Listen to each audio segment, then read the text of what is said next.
Class 10 math प्रश्नावली 1.1 का question number 5।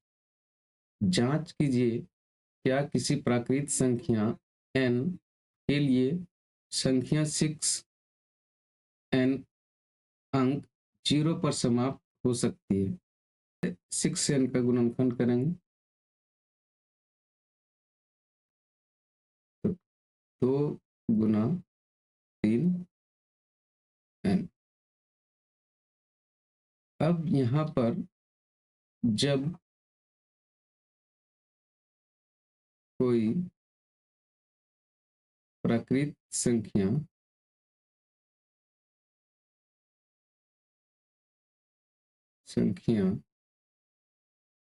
शून्य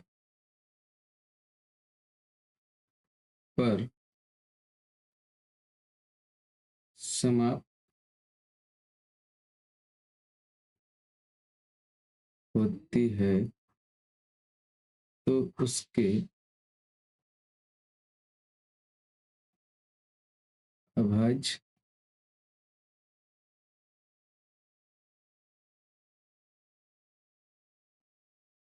गुणनखंड 2 गुना 5n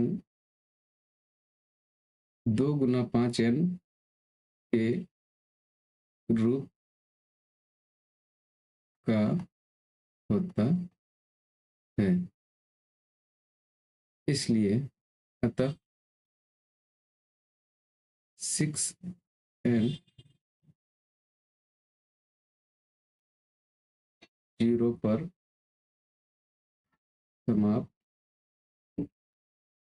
नहीं हो सकता, नहीं हो।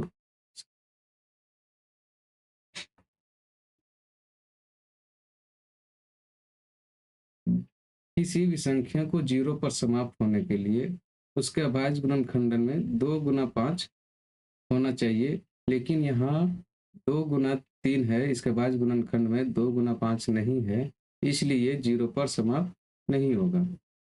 अब अगला प्रश्न है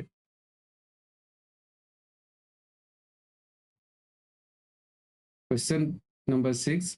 व्याख्या कीजिए कि 7 गुना 11 गुना 13 प्लस 13 और 7 गुना 6 गुना 5 गुना 4 गुना 2 गुना 1 प्लस 5 भाज्य संख्या क्यों है।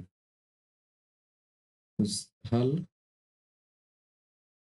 सबसे पहले 7 गुना 11 गुना 13 प्लस 13। यहाँ पे क्या है 7 गुना 11 गुना 13 प्लस 1, तो यहाँ से 13 को कॉमन लेते, तो यहाँ बच्चा 7 गुना 11, ये 13 निकल गया तो गुना 1 प्लस यहाँ से 13 निकल गया तो 1,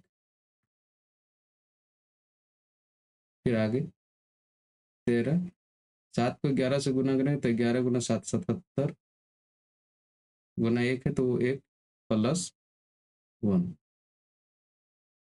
अब 13 गुना 77 प्लस 1 78। अब यहाँ पर इस 7 गुना 11 गुना 13 प्लस 13 का अभाज्य गुणनखंड 13 गुना 78। अब यहाँ क्या है, इसमें एक को छोड़कर 2 अन्य गुणनखंड है, तो इसलिए यह भाज्य संख्या है। तो यहाँ लिखेंगे कि 7 गुना 11 गुना 13 प्लस 13 का गुणनखंड में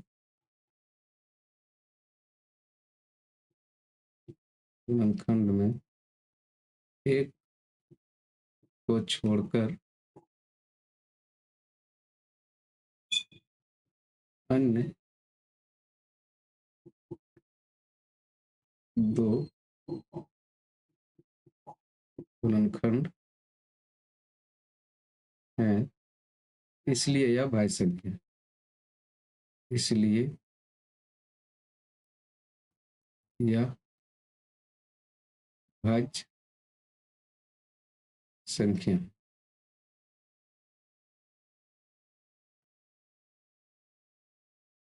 फिर आगे है 7 गुना 6 गुना 5 गुना 4 गुना 3 गुना 2 गुना 1 प्लस 5। इसको सॉल्यूशन 7 गुना 6 गुना 5 गुना 4 गुना 3 गुना 2 गुना 1 प्लस 5। तो यहाँ से फिर 5 कॉमन आ जाएगा, तो 7 गुना 6 गुना 5 के जगह में 1 गुना 4 गुना 3 गुना 2 गुना 1 प्लस यहाँ पर 1। 5 7 गुना 6 गुना 4 इसको गुना करना है, तो आ जाएगा 7 छक 42, 42 गुना 4 गुना 3 आ जाएगा 1008 प्लस यहाँ पर 1। फिर 5 गुना 1008 प्लस 1 तो 1009। अब यहाँ भी 1 को छोड़कर 2 और गुणनखंड है, इसलिए यह भी भाज्य संख्या है। तो यही चीज जो चीज यहाँ पे लिखे उस वही सेम यहाँ पर भी लिखना पड़ेगा। तो ये हो गया। अब अगला क्वेश्चन है क्वेश्चन नंबर 7। किसी खेल के मैदान के चारों ओर एक वृत्ताकार पथ है। इस मैदान का एक चक्कर लगाने में सोनिया को 18 मिनट लगते हैं, जबकि इसी मैदान को एक चक्कर लगाने में रवि को 12 मिनट लगते हैं। मान लीजिए वे दोनों एक ही स्थान और एक ही समय पर चलना प्रारंभ करके एक ही दिशा में चलते हैं। कितने समय बाद वे पुनः प्रारंभिक स्थान पर मिलेंगे? तो इसमें सोनिया को चक्कर लगाने में लगा समय, सोनिया को एक चक्कर लगाने में लगा समय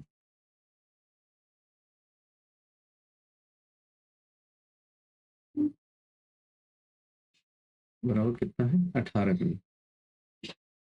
18 मिनट। फिर रवि है, रवि को एक चक्कर लगाने में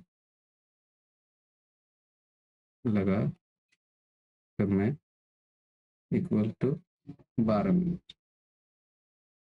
12 मिनट। अब यहाँ पे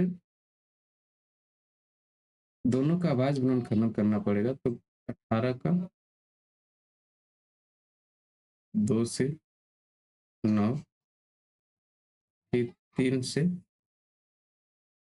3, फिर 3 से 1, तो 18 का आ गया 2 गुना 3 गुना 3, ये 1 है तो 1 नहीं, लेकिन फिर आगे है 12, तो 12 का आवाज गुणनखंड 2 से 6 बार में, फिर 2 से 3 बार में, फिर 3 से 1 बार में। अब 12 का आवाज गुणनखंड है 2 गुना 2 गुना 3। यहाँ पर एलसीएम निकालना पड़ेगा, इसको सॉल्यूशन करने के लिए एलसीएम निकालना पड़ेगा। तो यहाँ पर पहले एचसीएफ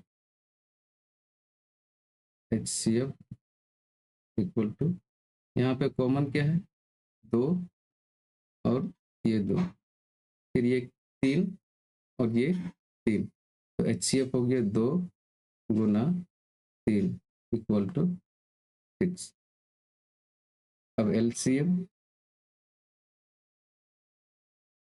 यहाँ पे एलसीएम गुना HCF इक्वल टू N1 गुना N2। एलसीएम निकालना है, गुना HCF 6, N1 18 गुना 12। एलसीएम बराबर